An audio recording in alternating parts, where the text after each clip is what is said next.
Hidup oleh anugerah, memegang janji, dan berjalan dalam iman. Kita akan membahas secara topikal dari Mazmur 124 dan Roma 4 ayat 1 sampai 2. Bapak, Ibu, dan Saudara yang kekasih di dalam Kristus, benar bahwa hidup orang percaya tidak pernah lepas dari tantangan, pergumulan, dan ketidakpastian. Kita menghadapi tekanan dari pekerjaan, kesulitan dalam keluarga, kekhawatiran akan masa depan, bahkan kelelahan dalam pelayanan. Namun, firman Tuhan menegaskan bahwa fondasi hidup kita bukanlah kekuatan diri sendiri, melainkan karya Allah yang menopang kita sejak awal. Anugerah Allah menjaga kita ketika kita tidak mampu menjaga diri sendiri. Janji Allah menjadi jangkar yang menahan kita tetap berdiri ketika hidup mencoba menggoncang iman kita. Dan iman menjadi respon kita, tanggapan yang percaya, berharap, dan taat terhadap Allah yang tidak pernah gagal. Mazmur 124 mengingatkan kita bahwa tanpa pertolongan Tuhan, Israel sudah pasti binasa. Musuh lebih kuat, situasi lebih besar daripada mereka, tetapi Tuhan membebaskan. Ini berarti anugerah Tuhan lebih dahulu bekerja sebelum manusia bertindak. Kemudian dalam Roma pasal 4, membuka mata kita bahwa penggenapan janji Allah terjadi ketika umatnya berdiri dalam iman. Abraham tidak melihat bukti secara fisik. Yang ia lihat hanya tubuhnya yang tua dan rahim Sarah yang mandul. Tetapi ia memandang kepada Allah yang berjanji, dan itu menghitungnya sebagai kebenaran. Di sini kita melihat pola ilahi, anugerah yang memulai, janji yang mengarahkan, iman yang menanggapi. Karena itu, perjalanan hidup orang Kristen berdiri di atas 3 pilar yang kokoh: anugerah Allah yang memelihara, janji Allah yang meneguhkan, dan iman orang percaya yang memampukan kita melangkah. Bila salah satu pilar itu runtuh, hidup kita akan goyah. Tetapi ketika ketiganya dipegang dengan benar, ketika kita bersyukur atas anugerah, berpegang pada janji Allah, dan berjalan dalam iman yang benar, maka kita akan melihat karya Tuhan dinyatakan dari hari ke hari. Bahkan di tengah keadaan yang sulit sekalipun, inilah dasar yang membuat kita dapat menatap masa depan dengan keberanian dan pengharapan. Mazmur 124 dibuka dengan seruan yang menggugah hati, jikalau bukan Tuhan yang memihak kepada kita. Pemazmur menyadari bahwa seluruh keberadaan Israel bertahan bukan karena kecerdasan strategi perang atau jumlah pasukan, tetapi semata-mata karena anugerah Tuhan yang menyelamatkan. Ini sejalan dengan pola karya Allah dalam seluruh Alkitab.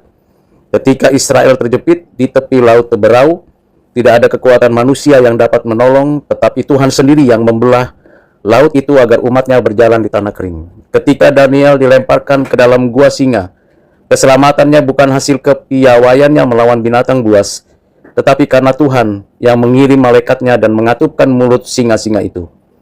Contoh ini menegaskan bahwa anugerah Tuhan bukan sekedar konsep, melainkan tindakan penyelamatan yang nyata bagi umat yang bergantung kepadanya. Demikian pula dengan kehidupan orang percaya, anugerah Allah hadir bukan hanya sebagai anugerah umum yang dirasakan semua manusia, tetapi juga sebagai anugerah khusus yang menebus, menopang, memelihara, dan membentuk umatnya dari hari ke hari. Kita dapat melihatnya dalam pengalaman para rasul, para misionaris, dan hamba-hamba Tuhan. Ketika Petrus hampir tenggelam karena takut melihat angin, Yesus segera mengulurkan tangan dan mengangkatnya. Tindakan ini menunjukkan bahwa pertolongan Tuhan selalu konkret dan tepat waktu.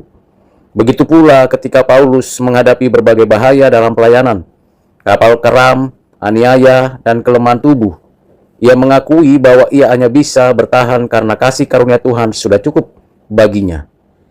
Ini adalah gambaran bahwa umat Allah berdiri bukan di atas kekuatan sendiri, melainkan di atas kasih karunia yang menopang secara terus-menerus.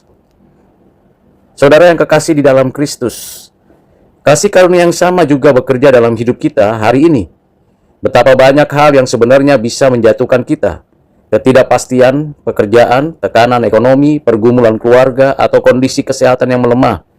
Namun kita tetap berdiri sampai hari ini karena Tuhan memihak kepada kita. Berapa banyak dari kita yang pernah berkata, kalau bukan Tuhan yang tolong saya, sudah tidak kuat lagi. Ada yang hampir menyerah dalam pekerjaan, tetapi Tuhan membuka jalan. Ada yang hampir hancur dalam hubungan keluarga, tetapi Tuhan memulihkan. Ada yang bergumul melawan penyakit, tetapi Tuhan memberi kekuatan untuk bertahan setiap hari. Hari ini, karena itu, saudara yang kekasih dalam Tuhan, dengan kerendahan hati kita berkata bersama pemazmur, tanpa anugerah Tuhan, kita tidak dapat sanggup, tetapi dengan anugerahnya kita dapat melangkah maju dengan iman dan pengharapan yang baru. Roma 4 menggambarkan Abraham sebagai teladan iman yang luar biasa, seorang yang memegang janji Allah ketika semua fakta berkata tidak mungkin. Tubuhnya yang sudah renta dan rahim Sarah yang mandul seharusnya cukup menjadi alasan untuk menyerah. Tetapi firman Tuhan mencatat bahwa Abraham tetap menguat dalam imannya sambil memuliakan Allah. Sambil yakin bahwa Allah berkuasa untuk melaksanakan apa yang telah ia janjikan. Inilah esensi iman sejati. Berpijak pada apa yang Allah firmankan, bukan pada apa yang mata kita lihat. Bahkan ketika langit tampak gelap, Abraham tetap percaya bahwa janji Allah lebih kuat daripada kelemahan manusia. Iman seperti inilah yang menghormati Allah.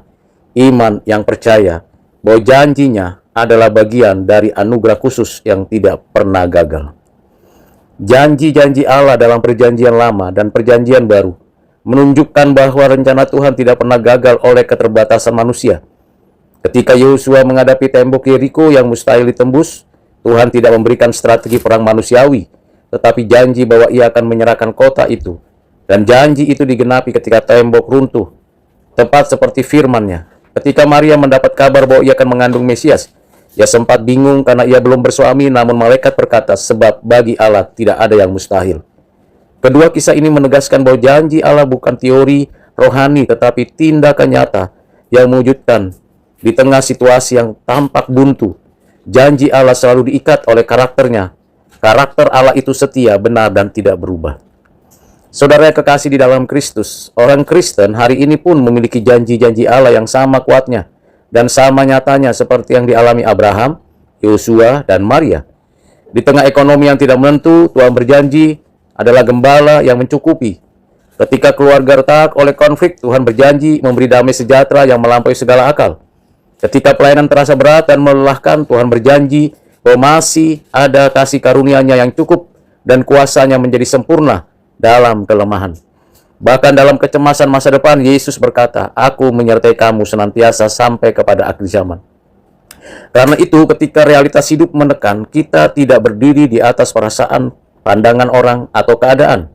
Kita berdiri di atas janji Allah yang tidak mungkin gagal. Iman kita dikuatkan bukan karena kita hebat, tetapi karena Allah yang berjanji adalah Allah yang setia selama-lamanya. Setelah kita menegaskan anugerah dan janji Allah, firman Tuhan memanggil kita untuk berjalan dalam iman. Iman bukan sekedar keputusan sesaat, bukan pengalaman rohani yang terjadi sekali lalu selesai, tetapi suatu perjalanan seumur hidup bersama Allah yang setia.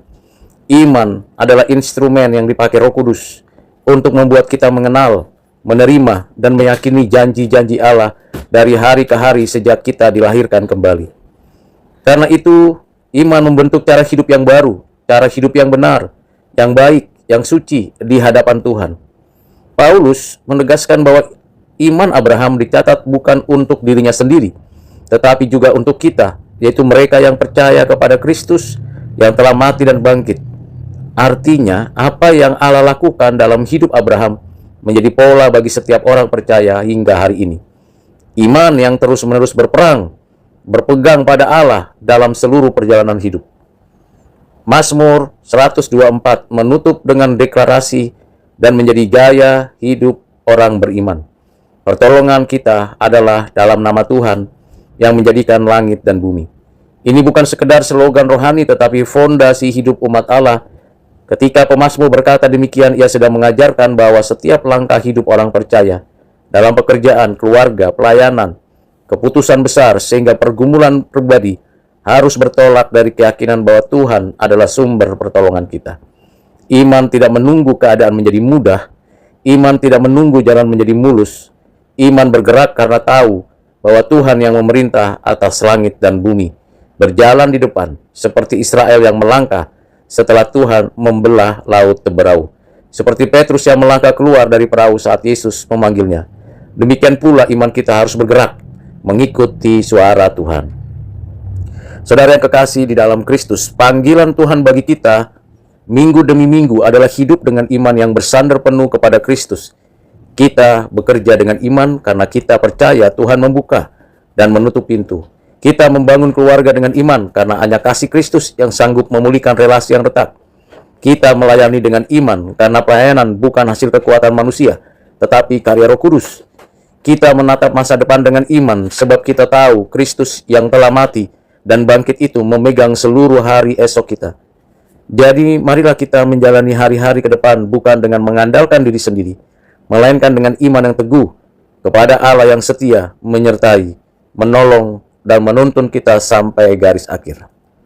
Saudara yang kekasih di dalam Kristus, setelah kita belajar mengenai hidup oleh anugerah, memegang janji Allah, dan berjalan dalam iman yang benar, kita perlu menerapkannya. Menerapkan itu semua dengan 5 hal yang kita lakukan. Senantiasalah bersyukur atas segala anugerah Tuhan. Bersyukur setiap hari atas segala pertolongan dan segala kebaikannya. Yang kedua, marilah kita tetap pegang janji Tuhan dalam setiap pergumulan yang kita hadapi. Janganlah kita goyah dan tetaplah bersandar pada Tuhan yang berjanji.